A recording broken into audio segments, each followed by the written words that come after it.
everyone, it's Dave here, and this is Two Old Bloggers on Vikings First and SKOL. The Minnesota Vikings dropped a bombshell on Friday, firing GM Kwesi Adofo-Mensah, which I'm sure most of you have already heard. The move stunned the NFL, coming right after he was done scouting the Senior Bowl. They flew him home, as we found out this morning, and then met with the Wilfs. Now, with draft misses, cap headaches, QB regrets over Sam Darnold's Super Bowl run, ugly tensions in the building, is this reset needed? Or total chaos ahead for KOC and the 2026 offseason? We'll find out. Stick around as we're diving deep into the why now, and having deep thoughts as to what it means for the roster. The wild interim setup with Rob Brzezinski, new coaching hires adding to the fire, and our hot take on paths going forward. You won't want to miss this next on Two Old Bloggers.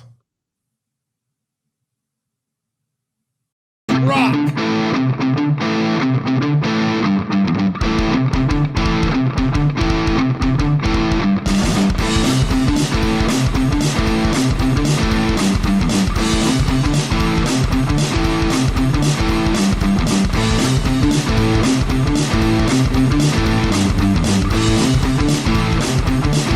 Vikings First and SKOL presents This Week in Vikings Land with Darren and Dave, your two old bloggers. And we're here this Sunday morning to discuss with you all the things happening in Vikings land. And you gotta believe it isn't dull not being a fan of this team. It sure isn't. How are things in the Great White North there, Darren? Oh, well, I still got my job, so it's better than Kwesi's. Although he's going to be heavily compensated to sit at home if he chooses to do so. Oh, yeah, because of the extension. There's, I'm sure, guaranteed money in that, and he's going to have to get paid. So he could have another baby and do another 2 weeks of paternity leave if he wants to. Oh, wait a minute. More. He's not employed, so he doesn't need to ask permission. Nope. Oh, well. We just found that out this morning that one of the straws that broke the camel's back was that he had taken 2 weeks of paternity leave during a time in the preseason, during the training camp. Yeah, that people just don't do in the NFL. NFL they're very proud of, putting in all the hours and missing important dates for their family and everything else. They're type A personalities. That's the way they go. It's very similar to what happens in the military. But hey, seems like it's almost a competition at times to see who can up the person, coach and staff person, on how many hours you spent at the facility, how many times you slept there, how many birthdays and births of children that you've missed. It's a life that I'm not. I've got no, no context, no of that sort of mentality at all. But you're right, in the football world, that's how things are done. So. Yeah, and it's different, but hey, it is what it is. And I want to thank everybody that's already in the chat. The chat's just rolling by, and you guys absolutely rock. And everybody's fired up about this subject. Oh, yes, they are. Freaking awesome. All right, titled this one, He's Gone. Mm-hmm. Why? Because it's the major news of the week. Yep. Speaking of which, let's get into it. Theme 1.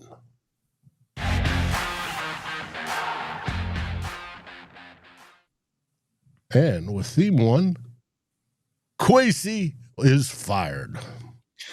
Yeah. we're 2 days from the decision that we found out. When it dropped on Friday morning, Dave, reading all the coverage on it, it seemed like people in the Vikings media who cover the Vikings and also the national media, they were all coming out with stories where they said that they were not surprised by this firing. But I sure was, based on the fact that all the things that had happened, the extension, the Vikings, recovering from a disastrous season to win their five straight games at the end of the year, and him doing the end of the year press conference, all sort of that. So I was surprised by the firing. Now, even though that's the case, I mean, there's a lot of reasons why. And I think that coverage in the past couple of days is really focused on, who pulled the trigger on this move, even though the Wilfs said it was their decision ultimately, and also why the Vikings did it, which are very good questions that people are going to be are going to want answers to. But and there's a lot of reasons why you could point to as to why Kwesi Adofo-Mensah did get fired. I mean, there's the poor draft record by him, the particularly the free agent spending spree that they went on last March that has not aged well in its first year at least. The decision to let Sam Darnold go and not pursue other options at quarterback that they have, and turn the keys to the starting quarterback and the franchise over to JJ McCarthy, and how that all turned out. And we get to watch Sam Darnold this weekend or next weekend play for the Super Bowl. And indeed. I know that's got to eat at them. And that was supposedly one of the contributors. Yeah, well, it had to be. So, there's a lot of things there. But I think that, and ultimately, Dave, I think what this comes down to is what owner Mark Wilf said in his press conference on Friday where he met the media about this, where he said, it wasn't any one thing, but it was looking at where the Vikings were after 4 years of under Kwesi Adofo-Mensah as your general manager.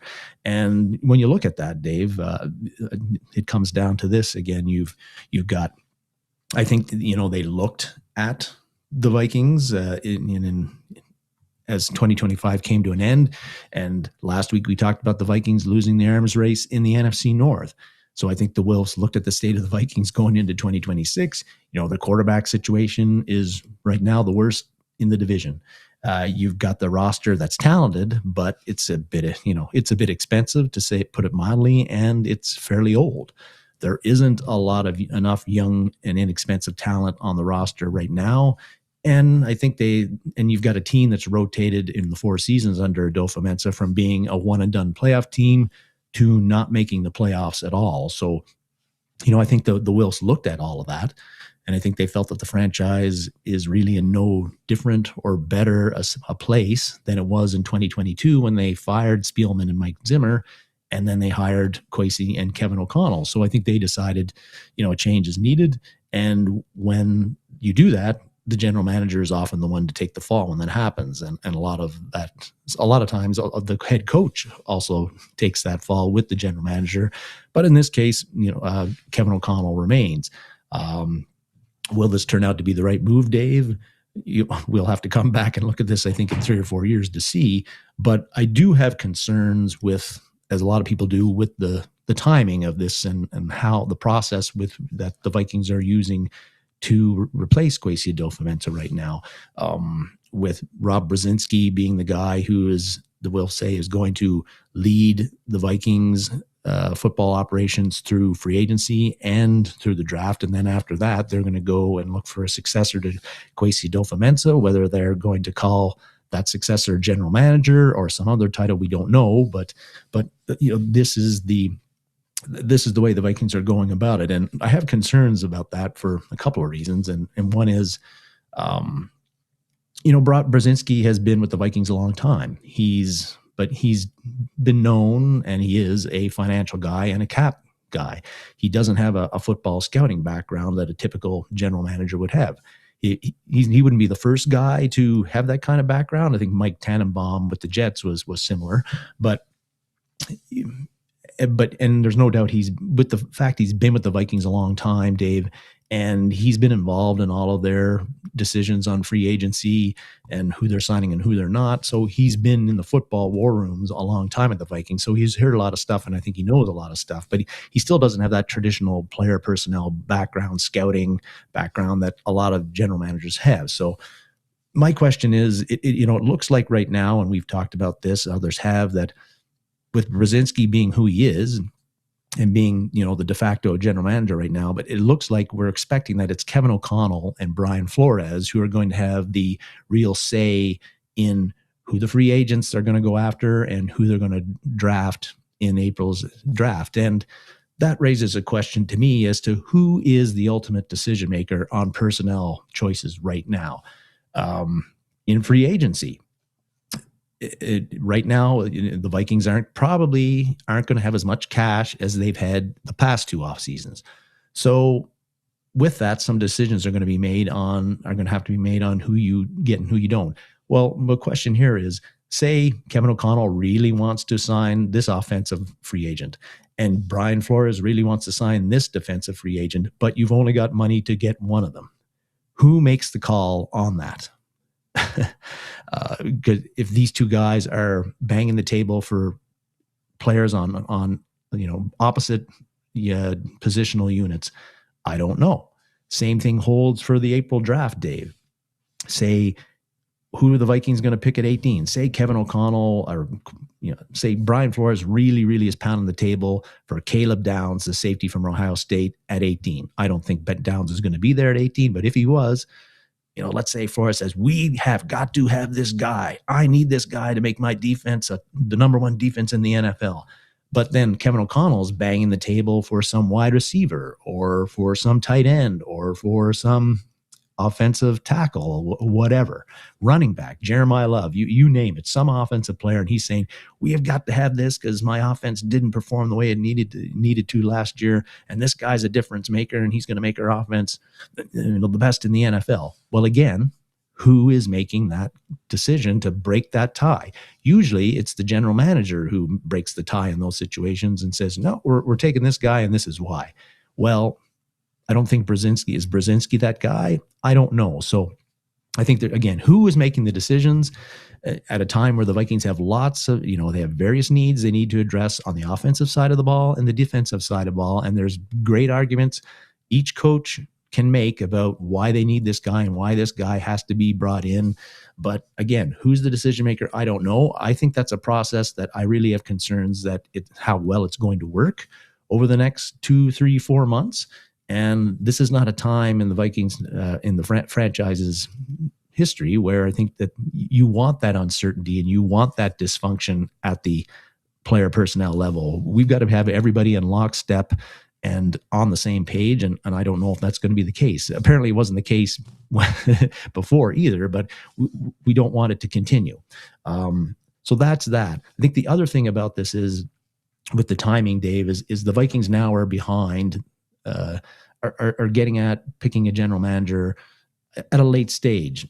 Some of the candidates perhaps that the Wills were looking at have already become general managers somewhere else. And how desirable is this position right now? We hear all about the Vikings' great facilities and great culture and all that, and that's all true. But Jeremiah Searles, the Vikings former offensive lineman of the Vikings, he was on Matt Collar's emergency podcast on Friday when the firing of Kwesi was announced, and Searles said that he doesn't think the Vikings general manager position right now is all that desirable a spot. A big reason is because of the quarterback uncertainty, and whether a general manager wants to step into that situation right now, but also because of how this all went down. And the fact that we think they'd be jumping into a situation where the head coach and the defensive coordinator seem to have a lot of sway right now on personnel moves. Does a general manager, a candidate for the general manager job, really want to come to a place where maybe they won't have full control over the 53-man roster? Great question. That's something that's going to have to be worked out. And maybe you get a guy, a lesser candidate who is willing to do that, which isn't great either. So a lot of questions there. Kevin Seifert, in his story about why the Vikings moved on from Kwesi Adofo-Mensah, which was an excellent read, and there's been quite a few of them. Matt Collar put out a great one that you forwarded to me, and The Athletic just did one today as well. But he thinks the Vikings, whoever they get to be replace Kwesi Adofo-Mensah, is going to be a traditional guy with from a scouting background again, who has been through the ringer and been on the road and has that player personnel background that traditional general managers have. Because Kwesi Adofo-Mensah was an unconventional hire by the Wilfs. He didn't have that football background. He'd never played football at any level.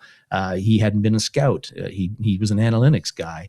The Wilfs brought him in as a outside of the box hire, somebody different, and they thought it might lead to different and better results. That hasn't occurred. So usually organizations go the other way on their hire in that position, just like if you had an offensive head coach and your team does terrible and you fire him, you usually go to a defensive coach after that sort of thing. So I 100% agree with Kevin Seifert on that. The question is, who might that be? And one name that got thrown out by Mike Sando from The Athletic, he posted a short video on this Friday after the firing was announced, and he said he thinks the guy that the Vikings would be a great fit and that the Vikings would be very interested in bringing in is former assistant general manager George Paton, who is now, of course, the Broncos general manager. Sando had a few reasons for that. One was that Payton's hasn't received an extension on his contract, which he signed in 2019 when he joined the Broncos. So he's only under contract for next season. He also mentioned that Payton's still got a lot of friends at Egan in the Vikings organization, and they have a good relationship. But also his situation, his control over player personnel isn't what it was when he was hired in 2019, because when they brought in Sean Payton now has some say. Yeah. Satan himself. But Payton has a significant amount of sway on the player personnel stuff too, where him and Payton are collaborating, and Payton doesn't seem to have the final call on that. So maybe Payton is interested in going to a place where he could get that. But here's the thing. I don't know if he's going to get that in Minnesota. Are Kevin O'Connell and Brian Flores going to give up partial control over bringing in players to a new GM if they already have it now? I don't know if they'd be on board with that. The other thing is that Payton, of course, is under contract from the Broncos for next year. So I don't think he can move to the Vikings on a lateral move. The Vikings would have to give up some sort of compensation to bring Payton in if he still had a contract. And that doesn't happen a whole lot, where teams trade for general managers. Head coaches sometimes, which happened in Denver, but not very often a general manager. I think it's happened once or twice, and that's it. Yeah, you'll have to dig up those, do a query with Grok, Dave, and you can find out who that is. But so and I don't even know again if would Payton want to come to the Vikings with the quarterback situation being what it is, and what has happened with Kwesi Adofo-Mensah. There's some questions there, and also, would Payton be the right guy? Is he the guy if the Vikings brought him in to replace Kwesi Adofo-Mensah? Is he the guy you want?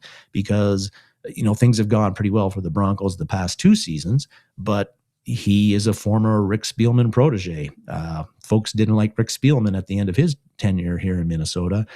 He is the guy that hired Nathaniel Hackett to be the head coach in 2022 and then fired him partway through the season because Hackett was just doing a horrible job. And he also was the one who pulled the trigger on the trade to bring in a washed Russell Wilson to Denver and gave Wilson a humongous contract that they're still digging themselves out of.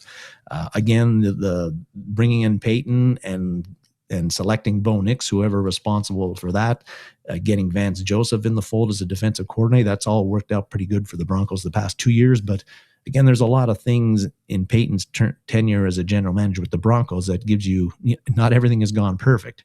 So really interesting stuff here, Dave. One other thing about this whole firing is whoever the new general manager ends up being, which won't happen until maybe May, perhaps, is what are the two things that general managers always want to do when they join an organization? They want to hire their head coach, and they want to pick their quarterback. And so I think the new hire, that puts Kevin O'Connell on notice, and JJ McCarthy better not get too comfortable if he is with his position in the Vikings organization either. I think it's going to be 2026 is going to be the seat's going to be very, very hot for both of those individuals under the new general manager, I think. Dave, what do you think of all this, and whether it was the right move to move on from Kwesi Adofo-Mensah? Because the team didn't exactly finish 0-17 this year under Kwesi Adofo-Mensah. And if you look at the Vikings record in his 4 years, again, it's not like they've been a drag franchise in the NFL. They won a divisional title. They won 14 games in 2024. It hasn't been all bad. Right. It has not been all bad, but it's what I think about it. To start off, I wasn't sure, but I can see we've talked about ad nauseum all the little things that have not gone right or odd decisions that the Vikings have made over the last 4 years, whether it be when we were on Climbing the Pocket or the last 3 years on Vikings First and SKOL. We talked about all of this, and it builds up. It's, little thing here, put it in the bucket. Little thing there, put it in the bucket. Another little thing here, put it in a bucket. You got a conflict here, didn't get resolved correctly, put it in a bucket. This, that. And now you have Sam Darnold going to the Super Bowl, put it in a bucket. You have Drake May. KOC wanted Drake May. They did a trade offer. The Pats didn't do it, put it in a bucket, And then I'm hearing stories of when KOC was screaming, we need another wide receiver.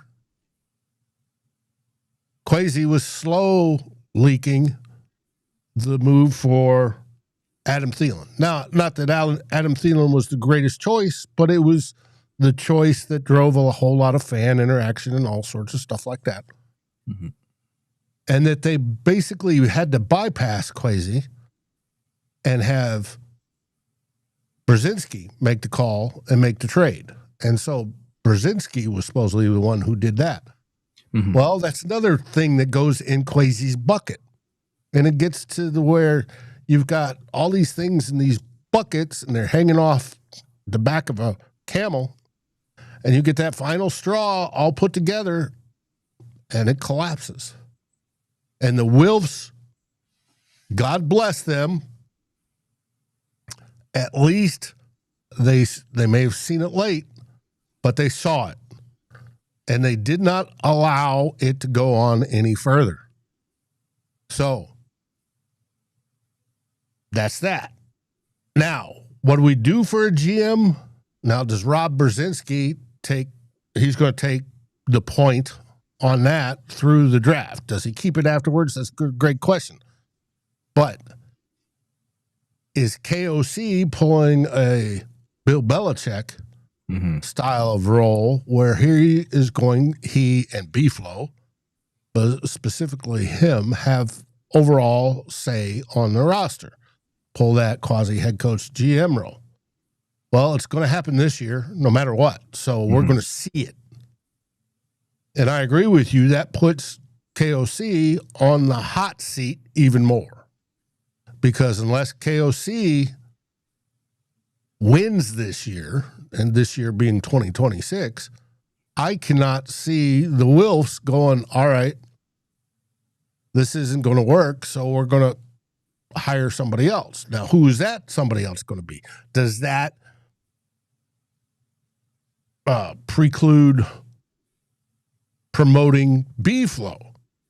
If the defense is great this year again, and yet we don't get anywhere into the playoffs or deep into the playoffs because the offense is junk. Yeah. It's going to be wild. Like I said, being a Vikings fan is not for the faint-hearted. It has been a circus for well over 60 years. It's been what? 50 years since we've been to the Super Bowl, hey, we've never won one, and there's always some sort of drama coming up. Now, I liked the idea when we hired Kwesi of thinking outside the box, because thinking inside the box hadn't worked at all. We're 0-4 in the Super Bowls. We hadn't been there since 76. Obviously, things hadn't worked. So, hey, let's try taking this analytics guy and put him in charge. I think it was a great idea, executed poorly. Now, whether it started at the beginning when Kwesi wanted to bring in Jim Harbaugh and somebody in the cabal, one of the other minority owners said, no way, that ain't going to happen. And that never materialized. They wanted to go with a softer, gentler type. So they brought in KOC, Kevin O'Connell. Well, Kevin O'Connell is, quote, the softer, gentler type who likes to hug and do all the collaboration and cooperation and kumbaya stuff. Well, we see how it goes. We got comments that from T-Bass, saying it led to soft teams. SAWFT, soft. And we talked about how, on the pre-show, how you can't have a soft attitude in football and win. It does not work. Whether it be, as reported this morning, Kwesi took 2 weeks of paternity leave during training camp, or whatever it is, or his relationship with some of the players, not others, the whole work. Northfield cabal. Wait, let me get into my tinfoil hat. Juicy. Hey, we've got a real good friend. We call him the Machine. Tony Bell can get in quite into details on that. And I hope Tony Bell's watching, but he can get into that. And like I said, I have it in my notes somewhere who it wasn't, but it's part of the ownership group or that management level stuff that didn't. But you can't have soft in the NFL. I don't remember any team where that's worked. Now, can you have a player's coach? Yeah, sure. But overall, does a player's coach make the team soft or hard-nosed? No. It's how well they coach. So, with now Kwesi being gone, KOC is definitely put on the hot seat for 2026. But I'm curious. We're going into free agency here relatively soon, and then the draft. It's going to be wild to see what Brez, KOC, and B-Flow have worked out and planned. Could it be the rumored trade for Joe Burrow that they've already made type deal? Who knows? I doubt that trade's going to happen, just to let the folks know. I doubt it's going to happen, but it's been written. So, hey, who knows? James says Eagles coach is soft. Sirianni's won 2 Super Bowls. Well, one. Been in 2, though. Been to 2. Yeah. That's more than KOC has been. Anytime you win a Super Bowl, you've got something there. The old New York's Giants coach that changed and went to 2 Super Bowls. And won 2 Super Bowls. There's another one. It's just, and I don't mean hard by being a hard ass, but I mean by being consistent, setting standards, consistently coaching up and bringing up players to those standards, giving them the players what they need to get to those standards, but demanding that. It's a demand level of excellence. And if you're too wishy-washy and go, oh, that's okay, we'll kiss your boo-boo like you did with your kid instead of rub dirt on it and walk it off approach, it's it is what it is. Yes, Dean Coughlin. Thank you very much. I was drawing a blank on that too.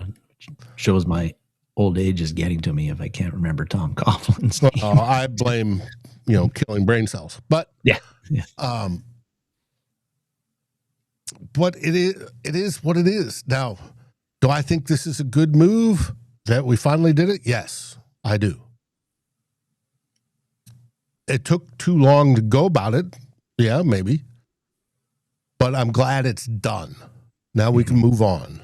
And I think moving on will be a good thing for the Vikings.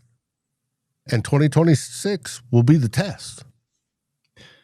So, George is saying gets Studwell to unretire. I don't think that's going to happen. I don't think so either. He retired for a reason, and that was what? It's been 5 years. It's been a while.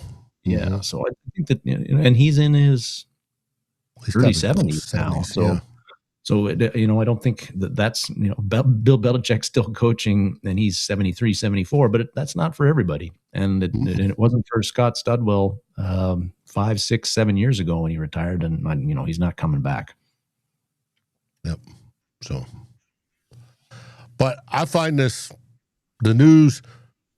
I was taking my nap on Friday, and Tyler called, Dave, you got to wake you up. I got to wake you up. We got to go live. And we did. So, indeed you did. And Tyler's home now. He's all rested. He'll be back Monday. And I'm sure he'll have his opinion on all of this even more. So, he will. And Biggs agrees with T-Bass on something. I missed that remark. We'll have to go through it later. See how there it is. But it is what it is. The whole goal about playing football is to win championships. Now, you enjoy everything up until that point, but whole purpose is to win. And the whole reason we're Vikings fans, and why do we stay Vikings fans, is we enjoy that trip to get there, to hopefully get there. Yes. So, from Kwesi being fired, we now go on to theme 2.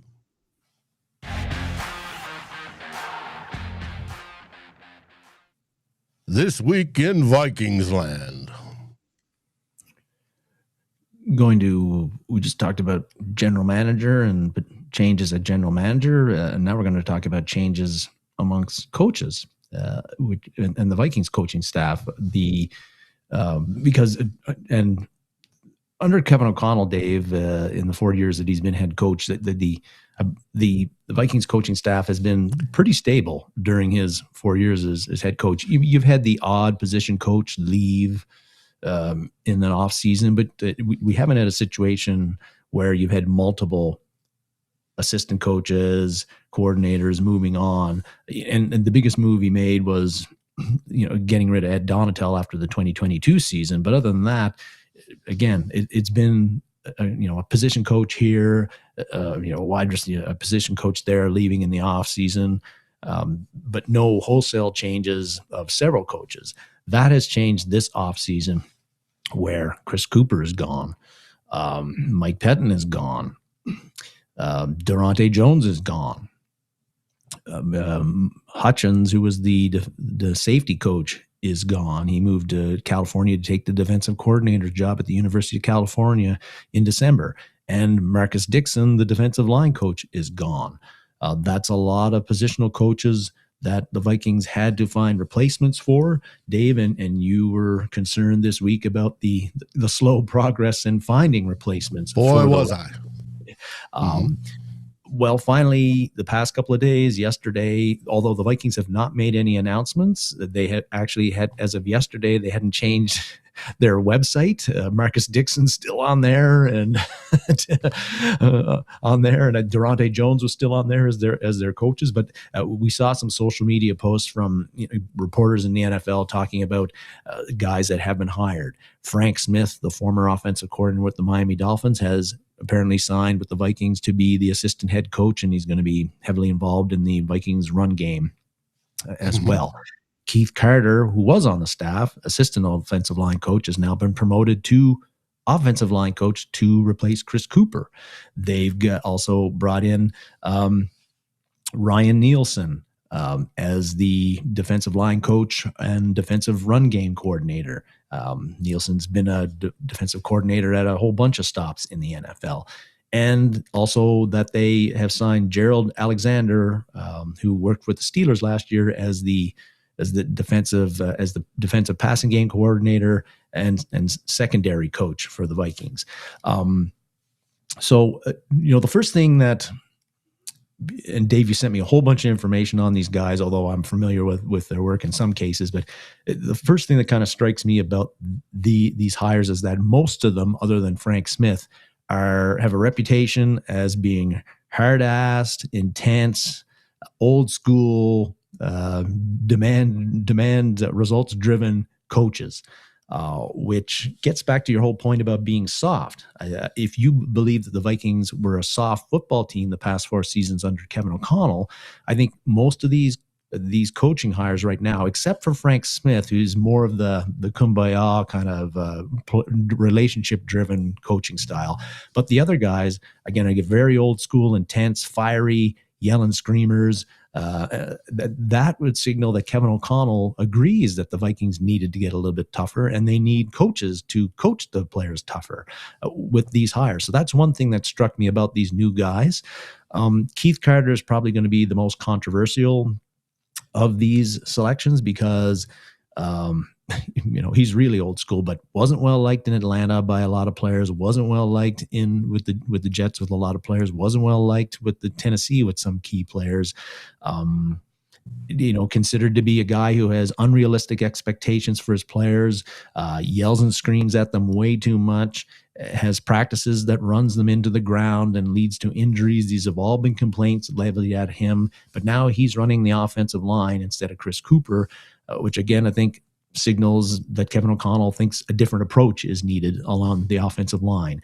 And, the big thing for Keith Carter is going to have to do, Dave, with this offensive line is that we talked about the offensive line last week, how 4 of the 5 starters look pretty good. So he doesn't have a lot of work to do there. The talent he's got for his starters is good, but what he is going to have to do is going to be important is he is going to have to identify depth, the backup guys who can come in and if they have to play, can play at a starter level and the offensive line doesn't collapse. So that's one thing he's going to have to do. Another is that depth that he's got to develop the younger guys who are your depth and make them better players, like the Walter Rouses, like the Michael Juergens. Take these raw guys who've drafted, not in the first or second round and turn them into NFL caliber offensive linemen. And that's something that was one of the criticisms about Chris Cooper is he couldn't get the best and develop offensive linemen. So that's going to be, I think, a big part of Keith Carter's mission and his marching orders is to do those two things. Ryan Nielsen, interesting hire. He had interviewed for the defensive coordinator position in 2023 after the 2022 season. I actually was interested in the Vikings hiring him if they didn't get Brian Flores, which they did. But now he is in the fold with Brian Flores, and he's known for his aggressive defenses. It's been a mixed bag of results when he's been defensive coordinator in the NFL, but he does like aggression. He's an aggressive coach. He's going to teach that. And I think that aggressive mentality meshes well with Brian Flores and what he's all about and what he likes to do on defense. Gerald Alexander, I don't know much about, but he did work with Flores in 2022 when Flores was on Mike Tomlin's staff. So they know each other very, very well, I think. And again, another intense coach that probably meshes well with how Flores operates and coaches defenses. So I think there's a lot of, these guys are going to see eye to eye on things. The Frank Smith hire, Dave, is also interested to me. You wanted him to be the offensive line coach, which he has been in the past. I think he probably thought, hey, I'd like to be in Minnesota, but I don't want to take a demotion. Right, because he's been on the lips for head coaching positions for quite a few cycles. Yes, and so being assistant head coach whatever an assistant head coach does, that at least means he's got a title that says he's one step from being a head coach. But he's an interesting hire because I think this one, Dave, and what Frank Smith, maybe some people don't know, but he was in the NFLPA's annual survey in 2024. They outrank coaches and assistant coaches, and he was ranked as the top assistant coach, or a coordinator, a top coordinator or offensive coordinator in the NFL. I think this is a shot across the bow to Wes Phillips in that, and we know that Dave, the Vikings offensive performance under Kevin O'Connell has been middling at best in his 4 years. When you look at expected points added or DVOA, the Vikings have never finished better than 14th in the league in expected points added, and no higher than 15th in DVOA, those analytical stats that look at offensive performance. So bringing in Frank Smith, much like what Kevin O'Connell did with bringing in Carter this last off season and being the assistant offensive line coach. So he had somebody who had been a former offensive line coach at several stops in the NFL. So he had an in-house candidate in Carter who could take over if he didn't like how Cooper did his job in 2025. And apparently he didn't like what Cooper did in 2025 because now Cooper is gone and Keith Carter is your offensive line coach. Well, Frank Smith, I think, is kind of the same thing, whereas former offensive coordinator with the Miami Dolphins. And if Kevin O'Connell looks at it after 2026, if the offense again is still not where he thinks it should be with the talent they have, he's got an in-house candidate, supposing he's back in 2027. He's got an in-house candidate in Frank Smith who could take over if he decides to move on from Wes Phillips as offensive coordinator for the Minnesota Vikings. So that was an interesting hire. And also, you always want as many good coaches on your staff as you can get. And Frank Smith's got a pretty good reputation in the NFL. Or he could be a possible in-house hire to replace KOC if KOC gets fired. Great point. We talked about Flores being that in-house candidate, but again, Flores has got the whole lawsuit thing going on, as well as some of those issues he's had with Tua, with Ryan Fitzpatrick, with now Mike Pettin that follows him and might give ownership a pause about having him as your head coach. Mm-hmm. So, hey, we now have guys, whether it be Buffalo or Carter, that aren't afraid to not be soft. Mm-hmm. So we'll see how it goes. I find it fascinating. I find it fascinating that, Kwesi was fired on Friday. We had the announcement Saturday morning of hiring 4 coaches. Mm-hmm.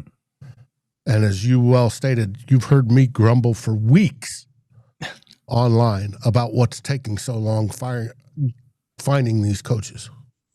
So I think they're both linked in some way, whatever way that is. Yep. Now on to Sam Darnold. Yeah, well, yes. And Vikings fans, of course, last Sunday, they watched Sam Darnold lead Seattle to the Super Bowl in a game where he played lights out in that game.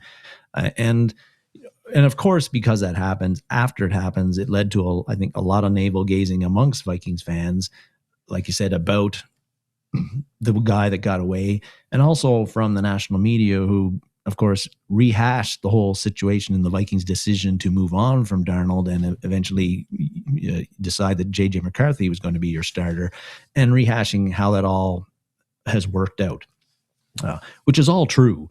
But as we wallow in our misery, Dave, over this, I feel like it's not really very helpful for Viking fans to do that. And also, the other thing is that, yes, Sam Darnold played great last Sunday. I'm very happy for him. I think that, and I'm going to be rooting for him next Sunday and hope that he plays well and that Seattle wins. And I think you are too, because in 2024, he played, for the most part, excellent football for the Vikings, which I thank him for. And he did it with class. in a difficult situation, and played much, much better than I thought he was ever going to play, even if things did not end so well. But like the whole thing about, you talked about how the Vikings have never won a Super Bowl. They ain't putting up statues for you outside of stadiums if you were the runner-up quarterback in the Super Bowl. They put them up if you win a Super Bowl or win multiple. And Sam Darnold still has to do that. So next Sunday, even though I'll be cheering for him, and it's not often I cheer for the Seahawks, but I'll be cheering for them as well because it's Sam Darnold. If the Seahawks don't win that Super Bowl and Darnold doesn't play well and is a big reason because of it, I think that we can still look long term and think the Vikings will look long term and look at it and say that the Vikings made the right decision to move on from Sam Darnold, because Seattle is an excellent team this year. They're in the Super Bowl. And there's a number of reasons for that. One of them is the way Sam Darnold played this year, but there's a lot of other reasons: the coaching that they have, the defense they have, and the way the defense plays, and on you could go. So Sam Darnold, isn't carrying the Seahawks on his back to the Super Bowl. This is just an excellent, well-rounded team, and everything has gone pretty much well for them. They've had good health and a lot of good breaks. That doesn't happen very often in the NFL. If they don't win on Sunday, there's no guarantee that they ever even get back to the Super Bowl with Sam Darnold beyond this year. And so if that doesn't happen and Darnold can't elevate them in future years and lead them to multiple Super Bowls and even win one, well, there's still a chance for this decision, as bad as it looks right now, of the Vikings letting them go, to have been the right call, inevitably, and that we didn't get Sam Darnold, but even if J.J. McCarthy doesn't become the franchise guy, we move on to somebody or draft somebody that does become the franchise guy and does lead us to the Super Bowl and wins it. Maybe it's 3 or 4 years down the road, maybe a little longer. But I know this isn't a popular take probably, but again, I feel like this still could end up being not a mistake by the Vikings to have let Sam Darnold go to Seattle, even though it looks really bad right now. Yeah, and that's what I'm trying to focus on. Now, I don't know if you saw, Aaron brought it up right here. He's got to play better when the lights are bright. He's got to do Dick Hammer proud. Do you know who Dick Hammer is? Not ringing a bell. The Marlboro Man.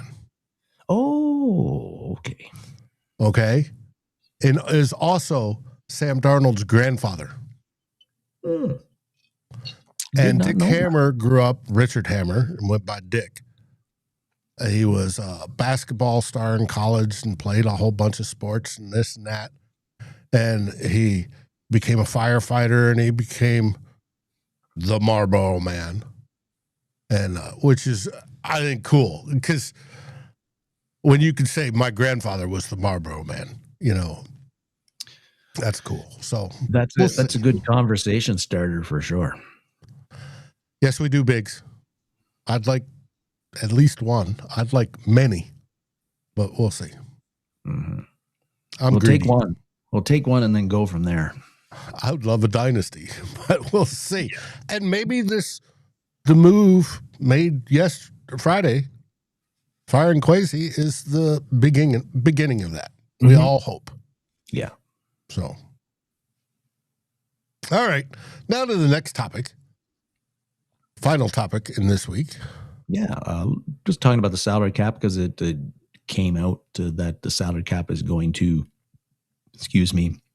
looks like it's going to increase anywhere from 301 to 305 million for the 2026 season. Last year, the salary cap was 279.2 million. So that's roughly looks like it could be a 20 million increase in the salary cap, and that's about 25. Yeah, and that's about 5 to 10, maybe a bit more million than what Over the Cap website was estimating the salary cap was going to be in 2026 when we talked about this 3 or 4 weeks ago. So, bringing it up because, of course, the Vikings salary cap situation, we know they're about right now roughly about 40 million that they're projected to be over the cap when the new league season starts in March. And this is, so the salary cap going up is good news. It's good news for potential free agents because there's going to be more money for teams to spend on them. But also I think could be good news for the Vikings because, again, because of the being projected to be 40 million, if the salary cap is 20 to 25 million more than it was last year, well, that lops off 20 to 25 million that you're going to be over the cap. So instead of being 40 million over, we could be only 20 million over or 15 million over. And that doesn't, every team is going to get that bump up. So it's equal in that way, but it does, I think, help Rob Brzezinski.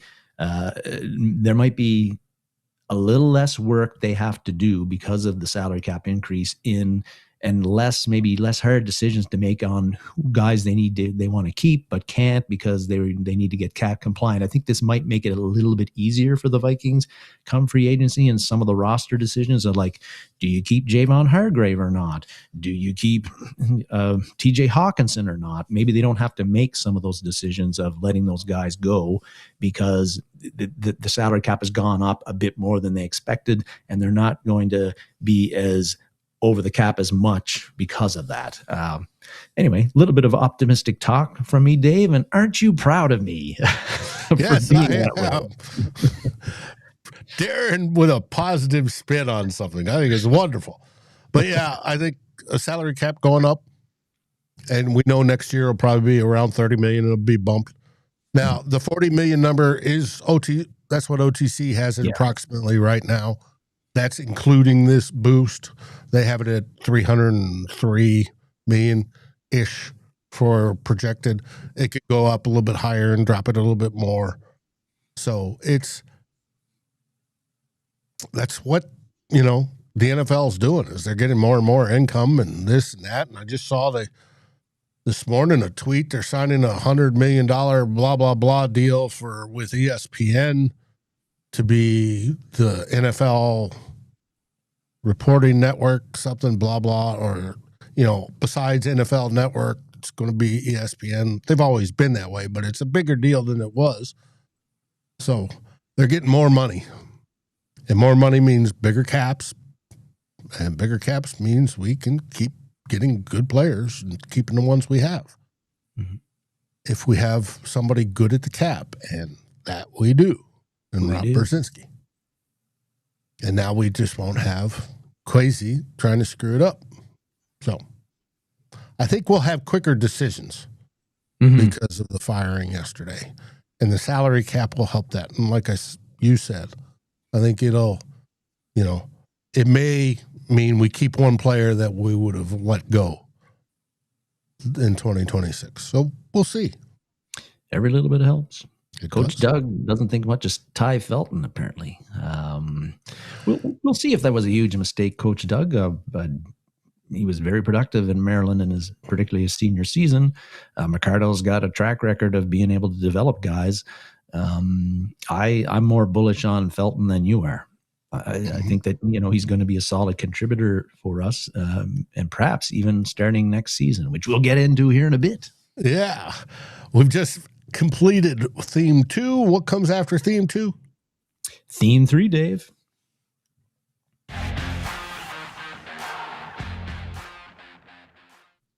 And theme 3, we have in our position reviews, we're doing the wide receivers. We are indeed. And this is so far we've gone quarterbacks, running backs, offensive line. Now we're into the wide receivers. Next week we're going to do the tight ends. But yeah, wide receivers. Interesting unit, Dave, I think, overall, because we're not going to talk much about Justin Jefferson, right? The only thing the Vikings got to do there is they might have to decide whether this offseason is the time to approach him about lowering his salary cap hit a bit and a bit of a restructuring there. But and the other thing is, but we did miss one thing from this week on JJ. What's that? I'm sorry, you cut out there. We missed one thing, I think, this week on Justin Jefferson, and that was Mr. Rice saying he's the best wide receiver in football. Oh, yeah, still. Mm-hmm. Yeah, well, I agree with Mr. Rice. Mr. Rice, we should take a lot of stock in what Mr. Rice. When you have the greatest wide receiver in the history of the NFL and Jerry Rice saying, "No, the best one right now is Justin Jefferson," I don't think we have to worry about it. Mm-hmm. But as far as with Justin Jefferson, the contract, they might have to revisit that this offseason. But the other thing they got to do is they got to find out, for wide receivers in general, it was a tough year for the Vikings because, particularly with JJ McCarthy and Max Brosmer, those guys really struggled getting the ball to all of our wide receivers, and their production took a nosedive because of it. But you still know that Justin Jefferson is really, really good. But they do have to this offseason. They need a quarterback who can get him the ball so that he can return to the level of production that he'd had every year except for last season. That's the only questions with Justin Jefferson on that one. But, the Vikings' big questions this offseason at wide receiver are the number 2 and the number 3 wide receivers and how they're going to handle that. And this would have been a much easier segment to deal with if Jordan Addison doesn't have the off the field issues that he has, and he doesn't get arrested for misdemeanor trespassing a couple of weeks ago, even though those charges were dropped. Because I think, if Addison had been able to keep his nose clean off the field, I think it's pretty simple what the Vikings are going to do at wide receiver. You got Justin Jefferson as your number 1. You got Jordan Addison as your number 2, and the Vikings are looking at signing him to an extension. And then the number 3, you're letting Jalen Nailor go in free agency, and Ty Felton slides in as the number 3. But you also sign a veteran who's had some track record of being a legit wide receiver in the NFL as insurance in case Felton doesn't develop the way you think that he can. But because of what Addison has done, I think that he's too risky to trust as your number 2 guy right now. And so we talked about it, and we've talked about Addison several times over the past few weeks. But last week I said, I think the Vikings are going to trade him. I still, even though I'm not in the building, I don't have any sources, but I just feel like the Vikings can't trust him anymore, even with the charges being dropped. And I think that their patience is worn thin with Jordan Addison's off the field stuff. And we talked last week about how reportedly the 49ers are interested in going after him. The Buffalo Bills are interested in going after him. I think if the Vikings can get a second round pick for Jordan Addison, they are going to do it because that would give them a second draft choice in the second round. It would give them 5 picks in the top 100. That gives them enough draft capital to draft a successor either on day 1 or day 2 for Jordan Addison. Jalen Nailor, I don't think that the Vikings are going to sign him. I think he's going to have a pretty robust market in free agency because the free agent pool at wide receiver is not very deep right now. And I think he's going to be able to command more money, and he'll get perhaps a promise for a large, more substantial role with another team than he will in Minnesota. But that could change. When you look at the free agency stuff, and if you're trading Addison and you're not retaining Jalen Nailor, I think you do have to bring in a legit veteran, Dave, through free agency. When you look at who might be available right now, not a lot of appetizing options there. Mike Evans is a free agent potentially, but is he going to retire, or would he go back? Probably if he doesn't, you'd think he'd go back to Tampa. But this guy, George Pickens, is set to be a free agent. I think that Dallas is going to franchise tag him. But if they don't, I don't see him coming to Minnesota. He cost $1 bazillion to sign. That's going to be too much when you got Justin Jefferson. But is a franchise tag smart for Pickens? No, it's not. But leading the receiver, obviously. But he's got his own issues, much like Addison. That's true. But I think that, the Dallas seemed open to the Jerry Jones seemed open to the thought of at least of keeping him. And I think the franchise tag, which they did with Dak Prescott a couple of years ago, it could be a way for them to go with that. Pickens won't like it. His agent won't like it, but the Cowboys might like to have him around one more year and see if things work out a little bit better, if his on the field and off the field attitude improves, all of those sorts of things. But if he does hit the market, there's no way he's in and up in Minnesota. And another guy who potentially they'd be interested in, Alec Pierce. I think he's another guy that, while maybe not as good and talented as Pickens, I think his market is going to be pretty robust as well. And the Vikings wouldn't be able to afford him when they're paying Justin Jefferson what they're paying. So, but a guy that I think I would really like the Vikings to look at would be Juwan Jennings from the 49ers. And the reason I like Jennings is because he's caught over 120 passes his last 2 seasons with the 49ers, about 15 touchdowns during those 2 seasons. He's been a pretty good number 2 for them. And I also like the fact that, and this is something that the Vikings have not had in their wide receiver room the entire time they've had Kevin O'Connell as head coach. This guy is a hellacious blocker, like in the run game and on wide receiver screens. And I think the Vikings really need that, especially if they still have J.J. McCarthy as your quarterback and you're looking to throw more short passes and that sort of thing. I think Juwan Jennings is a guy who could really elevate the blocking of the wide receiver room, and he can be, a pretty decent number 2 guy opposite to Justin Jefferson, and he's got a really hard-nosed attitude himself, which again might fit into this whole the Vikings are too soft. Well, Juwan Jennings is not soft. If I were the 49ers, I'd be looking to bring him back, but if he does hit the market, I for the Vikings, I would really like them to look at him hard and see if they can get him to come to Minnesota, because I think he'd be a real good addition to us. And again, could play the number 2 role and do it pretty capably. So he's a free agent target. He's a free agent target I'd really like to. So Aaron's talking about Ricky Pearsall, the Jordan Addison trade. We talked last week about how one of the things thrown around was that you trade Addison to the 49ers and you get Pearsall on a 4th rounder or something back for that. I mean, that was just spitballing by the writer Grant Kahn on that, but I don't know about Pearsall myself. I think he's a decent receiver, but he's younger than Juwan Jennings. But I think Jennings right now is the better player and a better blocker. So I like that. I also think that the Vikings, if they can pull off this trade, Dave, with Jordan Addison, which is just pure speculation on my part, and they get that second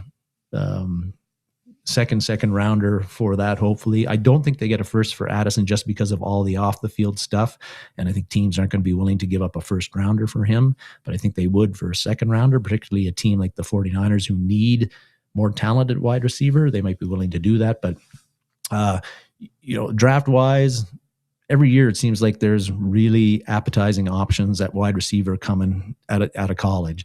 You and Tyler did your SKOL search this week, and you looked at Jordan Tyson from Arizona State. You looked at Denzel Boston from Washington, and also Mark Bell from Louisville as 3 guys that Tyler dug into. So if you guys want to find out what Tyler and Dave thought about those guys, go Tyler. Look for the SKOL search. It's all Tyler. I just did the editing. Well, yeah, but you're there. I always want to give the hardest working man in showbiz credit here, which is you. But a guy that really intrigues me based on scouting reports I've seen, Dave, would be Mekhi Lemon from the University of Southern California. I haven't seen him play, but reading the scouting reports on him, it looks pretty good. Great hands. Great route runner, great blocker, great football intelligence. Not the fastest guy, but he's still quick. Great, a very, very tough player. Very, very productive at the college level. He's seen as more of a slot guy than a guy who could play on the outside. So I don't know if that it would impact the Vikings to interest in him, because whether they want to draft what is regarded as a pure slot guy early in the draft. But this guy seems like right down to the school he played for, seems like a clone of Amon-Ra St. Brown, from his physical size to the way he plays and the great hands, the route running, the maybe not elite speed, but still very quick. And who wouldn't need another Amon-Ra St. Brown clone, type to the wide receiver room? I think that the Vikings, they should really, really kick the tires on this guy and be in on this guy. Because of those skills that he has, he looks like a guy that you could plug in and play right as a rookie, and he's going to be productive as a number 2 or even, or at the worst, a number 3 wide receiver in your room. He could solve a lot of problems for the Vikings if they move on from Addison. And he's young and he'd be cheap, which is always nice. But the only thing is, it looks like he potentially could be a first-round pick. Do the Vikings want to pick a wide receiver in the first round at 18? And do they want to pick Lemon at 18? I don't think. It sounds like, and it's early still yet we still have the combine to go through. Lemon would have to go through all those interviews. His stock could rise or drop depending on how things go. But it doesn't sound like he would last until the second round, where the Vikings have 2 second-round picks. So they probably have to go for him at 18. Or maybe they tread down a little and he'd still be available, but he's somebody I'd seriously consider at that spot, especially if you move on from Addison. He's a guy, it really, really sounds like a really, really pro-ready guy who could be productive from the get-go. Maybe he doesn't have the super, super high ceiling that you might be looking for, but the floor is pretty good, as they say. Again, the Vikings haven't... who's got the final decision on the draft, whether it be KOC or B-Flow? Mm-hmm. True indeed, right? And we talked about that earlier. The Vikings wide receiver wise, the wide receivers they have drafted the past 4 years, they haven't tended to go for. They haven't really drafted any big, tall, lanky guys like big 6'3", 6'4" receivers. They drafted Jalen Naylor. He's not a big guy. They drafted Jordan Addison. He's not a big guy, right? Ty Felton is, he's not small. He's about 6'1", but he's not 6'3", 6'4" either. So not a humongous guy. I don't know whether with the Kwesi Adofo-Mensah having been fired, whether that changes how the type of wide receiver they're looking for and how they're scouting. We'll find out. But if it hasn't changed, and even if it has, Mekhi Lemon again is a pretty good looking prospect that could help the Vikings wide receiver room, especially if Jordan Addison is no longer with you and Jalen Naylor is no longer with you. So a guy to look for. And just to touch a bit on the Vikings depth beyond the people we've talked to, not a lot there right now, right? Miles Price was a guy that he's listed as a wide receiver, but he basically is a kick returner and punt returner. He didn't catch any passes this year. At the NFL level, they didn't even really play him, I think, except in garbage time against the Rams at wide receiver.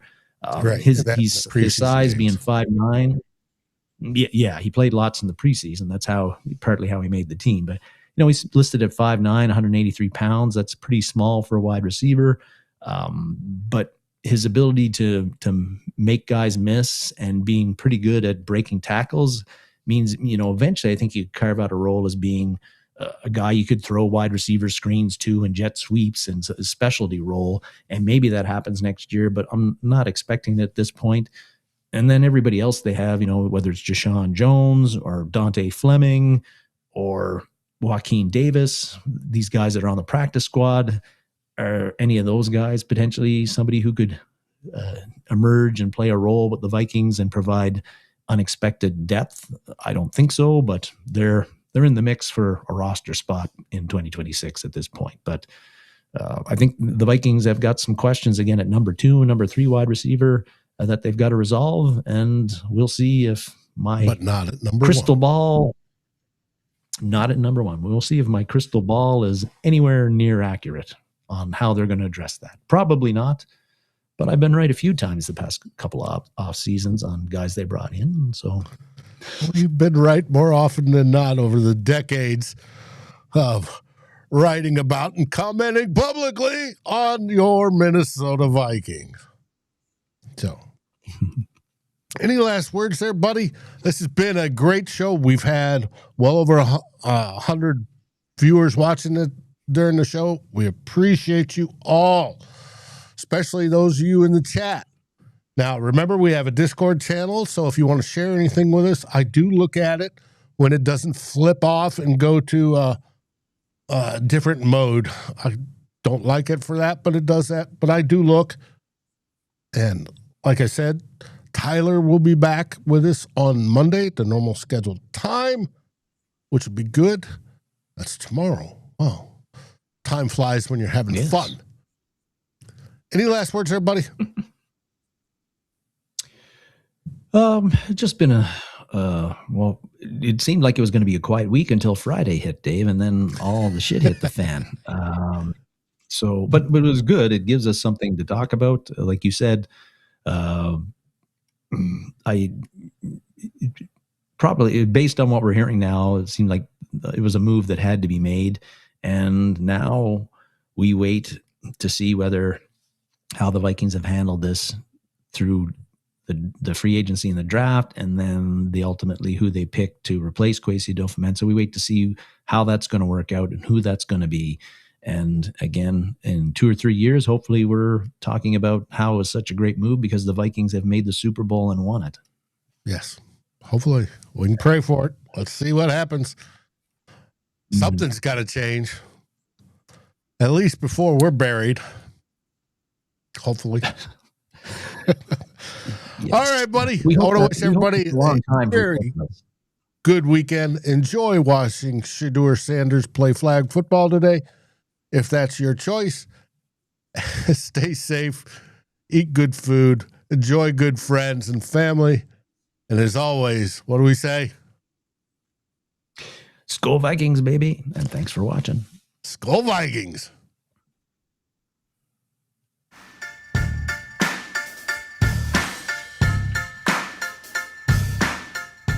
Like, subscribe, and ring the bell. And rate us on your favorite podcast aggregator. Darren and Dave, thank you for watching this episode of Two Old Bloggers. We look forward to seeing you on every show on the new Vikings First and SKOL. You can find our podcasts as part of the Fans First Sports Network. Sports takes for the fan, from the fan. SKOL, everybody!